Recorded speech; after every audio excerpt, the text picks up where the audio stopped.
फक्त मोहामुळे भ्रमित झालेला अर्जुन नाही आहे. मूळ त्याचं स्वरूप जी वीरवृत्ती आहे, त्याचं सर्वांगीण जीवन ज्या वीरवृत्तीनं भरलेलं आहे, त्या वीरवृत्तीचा प्रत्यक्ष जो पुतळा आहे असा तो अर्जुन आहे.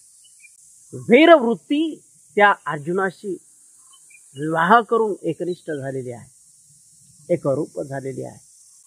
मूळ वीरवृत्तीनं परिपूर्ण असणारं अर्जुनाचं हृदय जे त्या वीरवृत्तीच्या स्वाधीन झालेलं आहे, त्या अर्जुनाच्या हृदयामध्ये करुणा येऊन राहते. आणि जेव्हा करुणा येऊन राहते तेव्हा ही वीरवृत्ती तिच्याकडे सवती मस्तरानं बघते. माझं सामर्थ्य, माझा हक्क, माझा अधिकार घेण्यासाठी, वाटून घेण्यासाठी, त्याच्यात वाटा घेण्यासाठी ही करुणा आली कशी, याचा विचार केल्याच्या नंतर तिचा स्वाभिमान दुखावला जातो. आणि मग ज्याप्रमाणे सवत तिच्या जीवनात यावी, करुणा ही तिची सवतच, ती जीवनात आल्याबरोबर ही वीरवृत्ती अर्जुनाच्या ठिकाणाहून बाहेर जाते. आणि परिणामी अर्जुन जी करुणा धारण करतो, परंतु अर्जुनाच्या ठिकाणी असणारी जी काही करुणा आहे ती करुणा कशा पद्धतीची आहे. या विश्वामध्ये करुणा हे सर्वोच्च तत्व आहे, परंतु अर्जुनाच्या हृदयामध्ये जी करुणा येऊन राहते त्या करुणेचं वास्तविक स्वरूप नक्की कसं आहे. ज्याप्रमाणे एखादा चोर चोरीची एक गोणी चोरून घेऊन चाललेला आहे, काही अंतरावर गेल्याच्या नंतर तो थकतो, घामाघूम होतो आणि ती गोणी टेकवतो.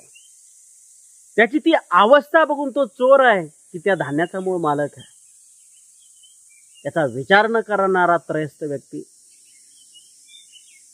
त्याला ती गोणी वाहून नेण्यासाठी सहाय्य करतो. आणि परिणामी आपण मदत केली आहे या आनंदामध्ये तो अजून आनंदी होतो. आपण योग्य सहकार्य केलेलं आहे, आपण याला मदत करतोय, आपण केलेलं काम खूप चांगलं आहे आणि म्हणून तो प्रसन्न होतो. तो त्याचा भाग. परंतु काही कालांतरानं ती गोणी वाहून नेण्याचं काम करणाऱ्या व्यक्तीला घरी आल्यावर लक्षात येतं की आपल्याच घरातलं धान्य चोरीला गेलेलं आहे. मग विचार करा, केलेली मदत चुकीची नाही आहे. मदत करणं या जगामध्ये सर्वोच्च तत्व आहे. त्या पद्धतीचं करुणा हे सर्वोच्च तत्व आहे. परंतु तुम्ही मदत सहकार्य कुणाला करत आहात याची शहानिशा, याची जाण, त्या मदतीप्रती तुम्ही ज्याला मदत केलेली आहे त्याच्याप्रती तुमचा झालेला तो भ्रम आहे. आणि परिणामी स्वतःच्या हातानं नकळत त्या चोराचं स्वरूप न कळाल्यामुळे तुम्ही केलेलं सहकार्य, केलेली कृती ही तुम्हाला त्रासदायक आहे, तुमचा घात करणारी, तुमची लूट करणारी आहे, तुमचा भ्रम निर्माण करणारी आहे. परिणामी पश्चातापाशिवाय तुमच्या पदरात काहीच राहत नाही.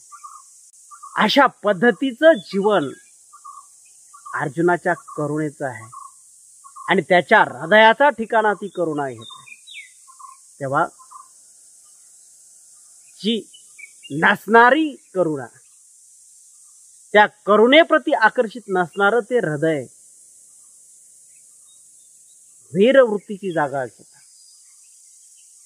अशा वेळेला जी वीरवृत्ती आहे ती स्वतःचा स्वाभिमान दुखावल्यामुळे अर्जुनाच्या हृदयातून निघून जाते. आणि या अवस्थेमुळे हे माझे आप्तेष्ट आहेत, लढायला आलेला अर्जुन आहे, परंतु लग्नात आल्यासारखं हे माझे नातेवाईक आहेत, हे आप्तेष्ट आहेत, हे गुरु आहेत, अशा पद्धतीचं इंट्रोडक्शन त्यांचं भगवंताला करून देत आहे. परिणामी तो साक्षात परमात्मा आहे. अर्जुनाच्या हृदयाला नक्की काय झालेलं आहे, ही बुद्धी याच्या हृदयामध्ये नक्की कशामुळे आलेली आहे, यांच्या प्रती असणारा मोह नाही आहे, तर वीरवृत्तीनं केलेला अर्जुनाच्या हृदयाचा त्याग आहे. आणि ते त्याग करण्याच्या पाठीमागची पार्श्वभूमी नसणारी करुणा, या करुणेचं शुद्ध स्वरूप सुद्धा त्या अर्जुनाच्या हृदयामध्ये प्रवेशत नाहीये.